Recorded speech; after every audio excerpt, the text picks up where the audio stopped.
My name is Roger Ingram, and I was in the United States Air Force in Vietnam in December 1968 until December 1969. My job was, I was commander of the Postal and Courier Service for the 2 Corps area of Vietnam, and that was what my mission was, to make sure that the troops got their mail. And you don't realize how important mail is until you're in a situation like this. It's extremely important. This is some home video that I took during my year tour over there, and I'll try to remember as we go here where I was and what I was doing. This is a beach, the Red Beach it was called. It was over on the coast on the South China Sea, and in off time we could go over, and you'll see some pictures here of me running in and out of the water. It's a beautiful spot considering that it's a war zone, and you can see the ships offshore there.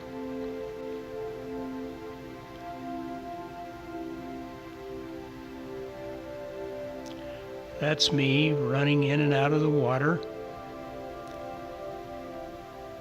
We didn't get a lot of opportunity to do that, but when we did, it was great.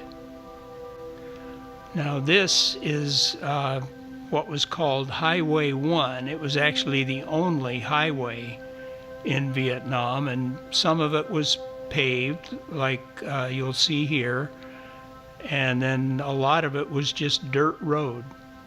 And you can see all the transport vehicles going to and from various locations in Vietnam on Highway 1. This gives you a little bit of an idea how the Vietnamese lived. Most Vietnamese didn't have houses. Now there are some pictures here where they look kind of like houses, but most of them lived in mud huts. Very primitive. Actually, the Vietnamese people really didn't care whether you were North Vietnam or South Vietnam. They just wanted to be pretty much left alone to mind their rice paddies. There is a Buddhist temple in the background there. This is just some landscape. It's very hot and humid in Vietnam, miserably. You can kind of see it looks like fog. Now that's the main aircraft for carriers in Vietnam, a C-130. It was the workhorse of Vietnam, and that was the Cam Ranh Bay terminal. Now that's an F-4 taking off.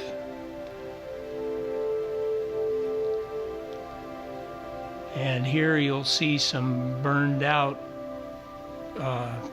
aircraft that have been crashed.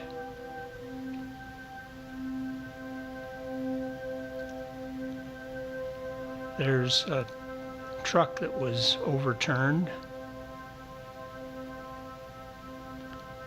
We very seldom, well, now this is how we fortified our living quarters, because the Viet Cong, our government hired Vietnamese That was part of the deal with us being there. And we never knew whether if they worked on the base during the day, and at night they might be Viet Cong setting off bombs. So we had to fortify our living quarters, because many times we'd have explosives come during the middle of the night.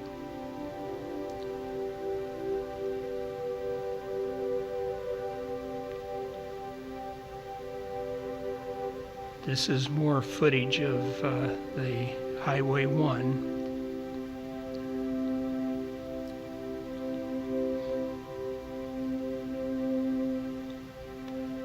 Now we're in this, I believe this is the city or town of Nha Trang, and if you can see some of the vendors outside of the buildings, and they had a lot of black market stuff. They loved to get American cigarettes, and a lot of these vendors were selling cigarettes at a pretty high price.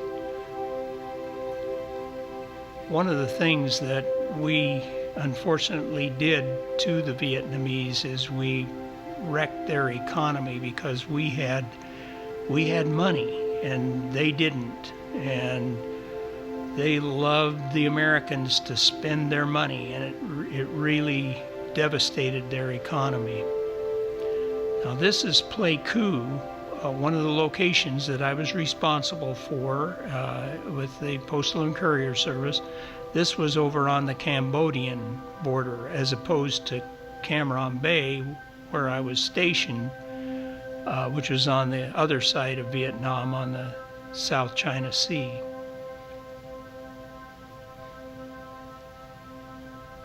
My responsibility was to go to all postal facilities in the two corps area, and my job was to go around.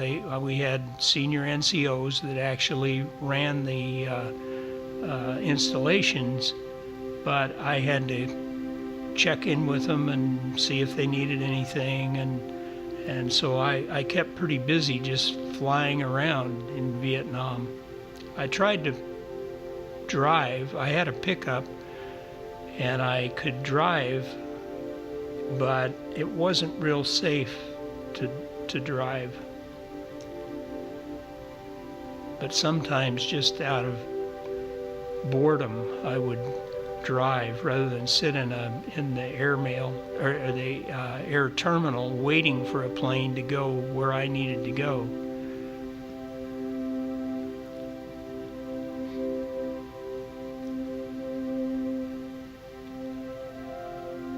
I went to Vietnam shortly after the Tet Offensive. The Tet Offensive was an effort by the North Vietnamese and the Viet Cong to disrupt what we were doing over there.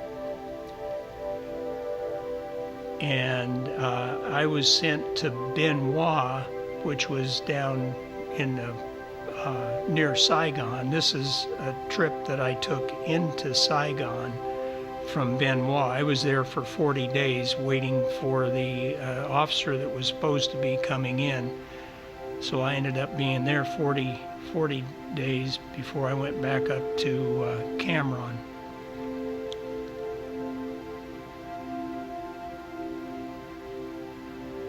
These are American aircraft and some civilian aircraft. At Tan Son Nhut was the Air Force base in Saigon.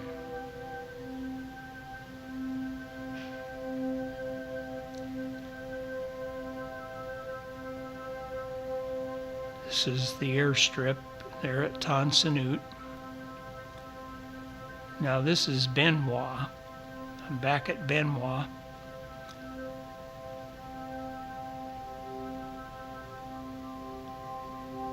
And like I say, it was hit pretty hard in the Tet Offensive.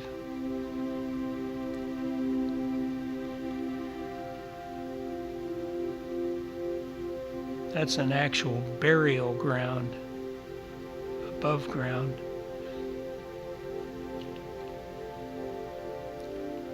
This is some of the landscape around Benoit.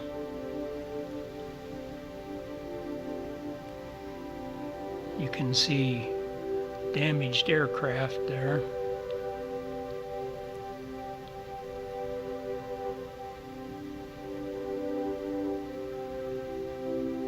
There's more damaged aircraft.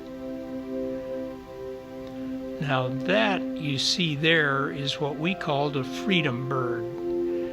That's when you were going home.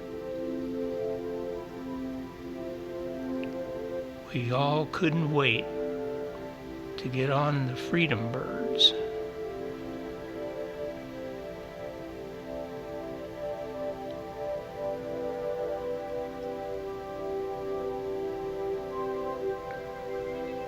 Those are aircraft that we transported the Vietnamese Army guys on those smaller planes. They would take their family with them. The soldiers, the Vietnamese soldiers, they took their families right along with them wherever they went on the aircraft.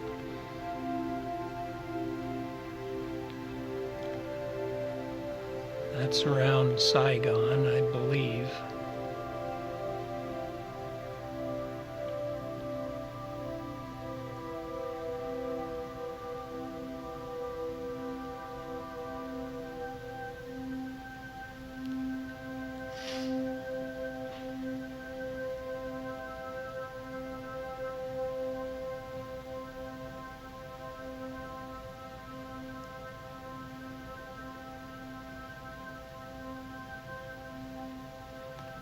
Vietnamese people were at that time were very primitive. In Saigon, they were maybe a little bit more, I hate to say affluent, but better than the people that lived out in the countryside.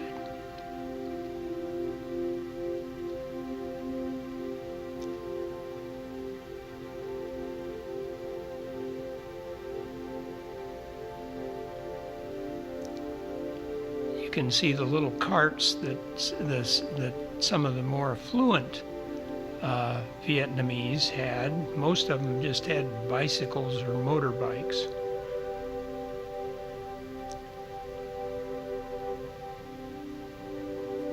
This is one of my trips from Benoit into Saigon. Total congestion.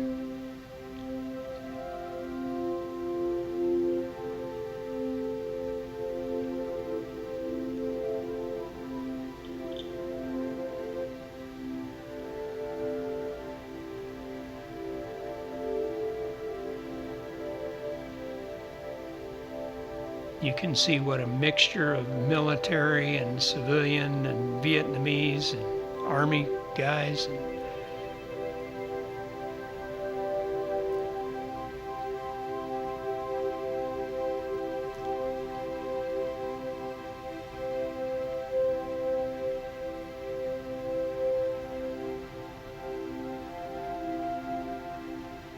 I should say military guys, because they weren't all army.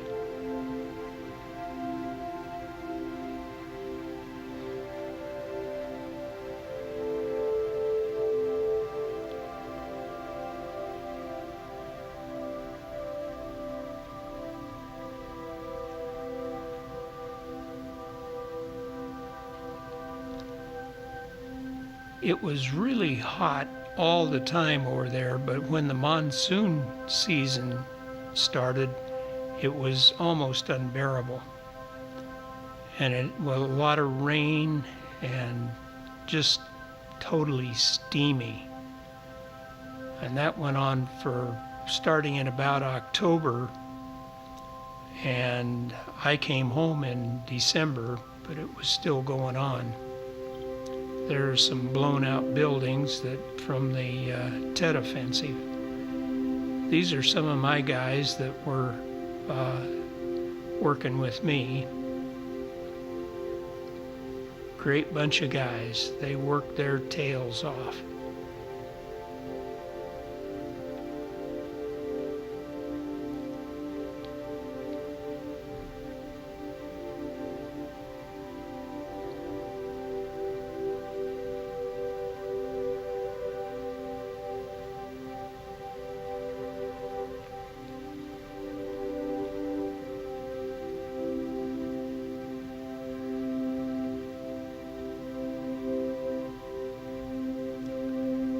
There you can see some of the barriers put up.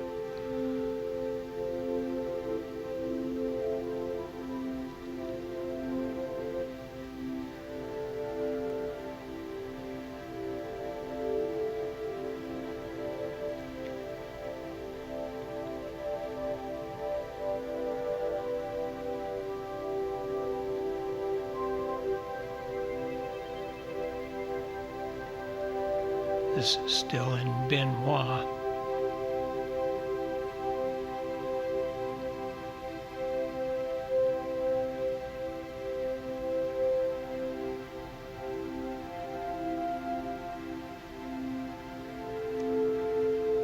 That's me in my gear.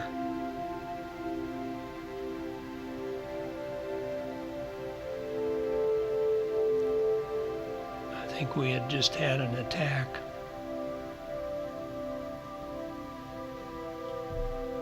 We never knew when an attack was going to come. They, not so much during the day, but at night, that was their modus operandi, was lob some rockets in.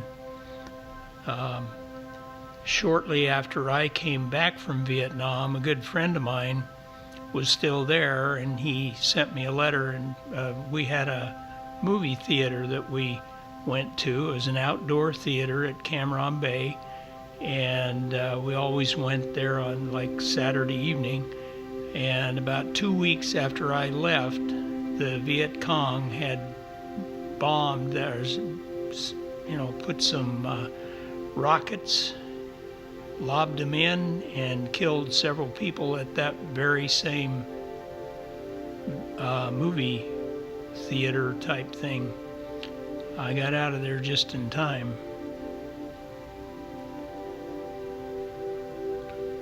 There's some more of the damage.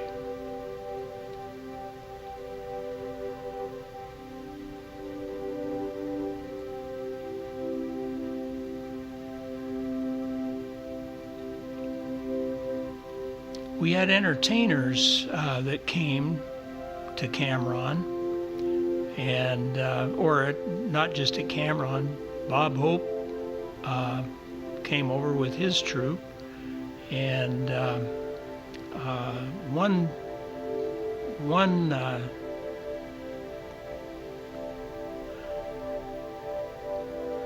troupe that came over for entertainers, the Viet Cong lobbed some rockets in and killed several of the entertainers.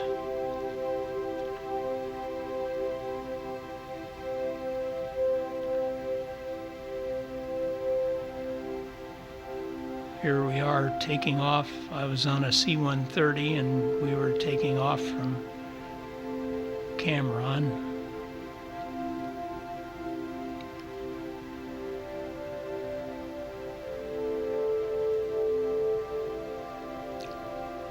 We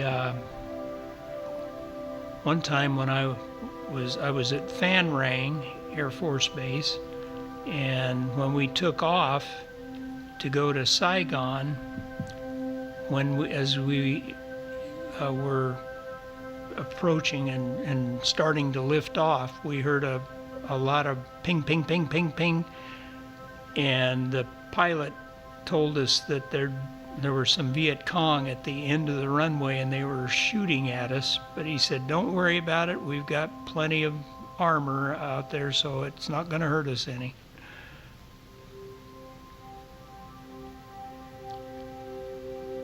That was reassuring.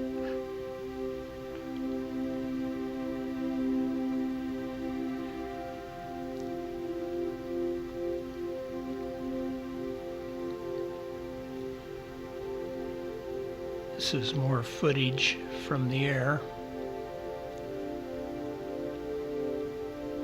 You can see the runway in the background there.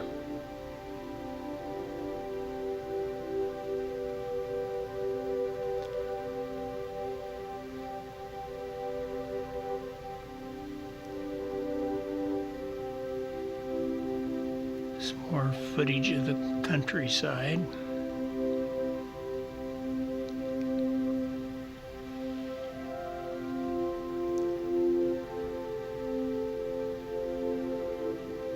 This is coming back into Cameron.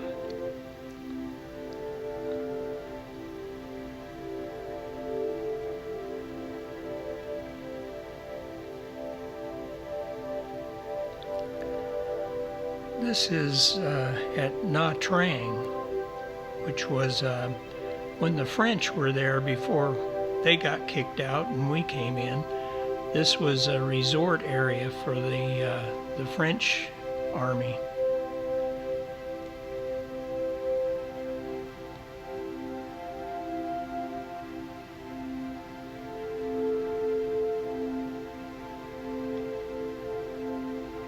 This is just more footage of Highway 1. It's kind of a bumpy ride.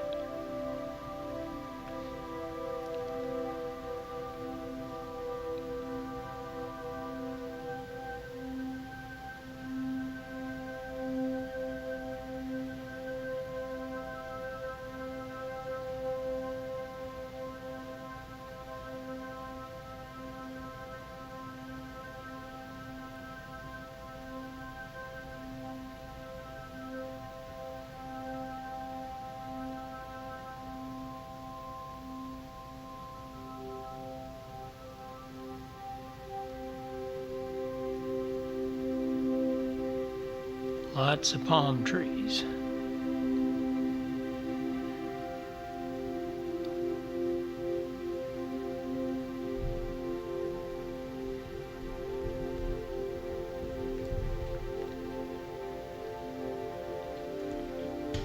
You can see all this foliage, and because the Viet Cong could hide in that foliage because it's all over, so they developed this Agent Orange, and they would spray Agent Orange on the foliage and it would kill the foliage so that the Viet Cong couldn't hide. The problem was that it was very toxic, and the Marines in particular were out in amongst all that, and a lot of them got sprayed with Agent Orange. And I had a cousin who was in the Marines, and he was sprayed with Agent Orange, and he died 2 years after he came back.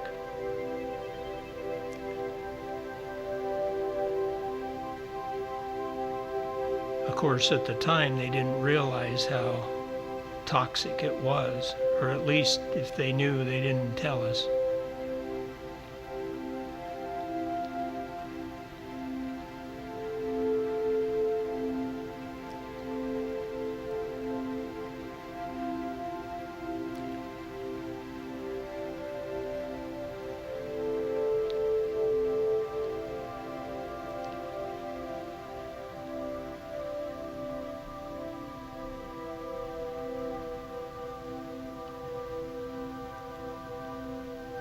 Here's more footage of Highway 1. Like I said before, I preferred to drive if I could rather than fly.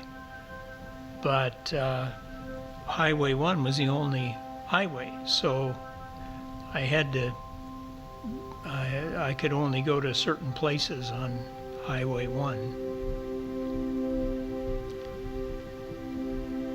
And looking back on it, might have been kind of stupid to do that because you never knew where the Viet Cong were going to be. Highway 1, as I recall, went from Saigon, and I'm not sure exactly how far north it went, but it was the main highway. So I think it went pretty well up to the North Vietnamese border. And parts of it were good, and parts of it were just dirt road with lots of potholes.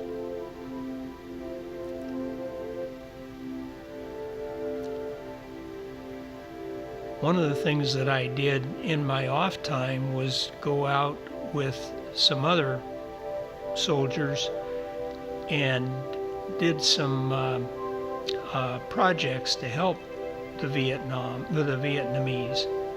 And I think that's what this was one time when I was out.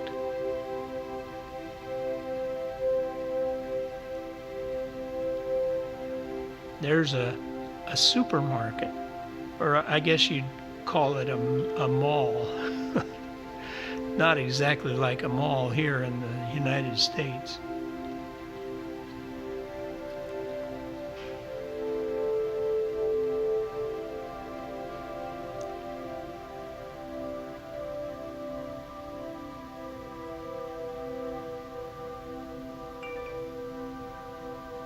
This was the officers' beach. It was a really, really beautiful beach. The water's warm, and we'd go there whenever we had some off time. Some of my friends and I.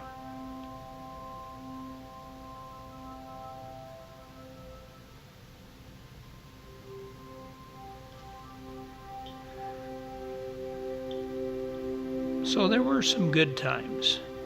It wasn't all drudgery. Most of it was, but not all of it.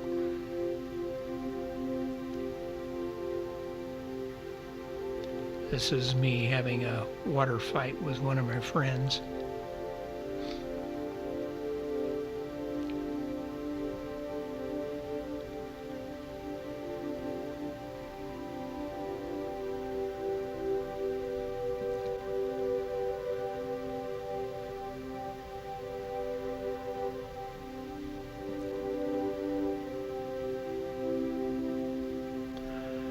This was the quarters that I was assigned to, kind of a dormitory. It was pretty good living.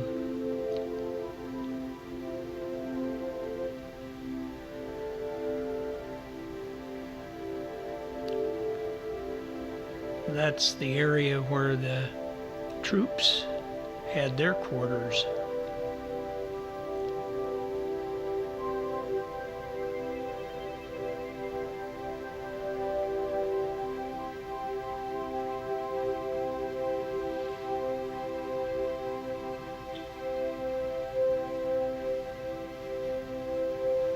I volunteered to go to Vietnam, and my parents were not happy about it.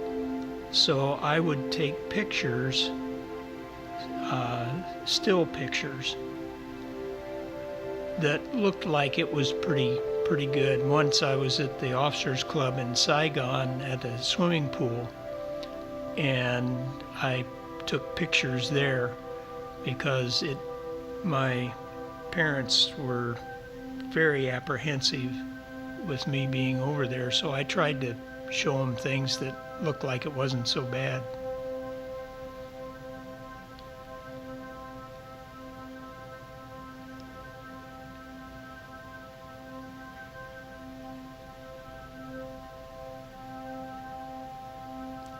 This is the aerial mail terminal. This is where my office was. That's where all the mail for the 2-Corps area came into the aerial mail terminal and got sorted out to the Army bases and the Naval Station and the Marines.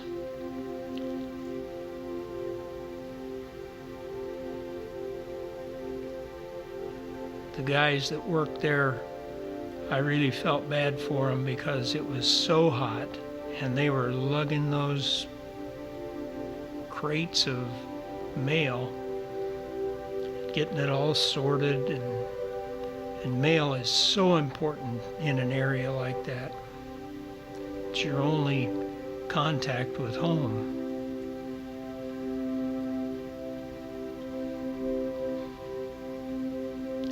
This is the area where my quarters were that we saw back there. This is the road that took me over to the other side of the base where my office was. And that's it, everyone. Thanks for watching.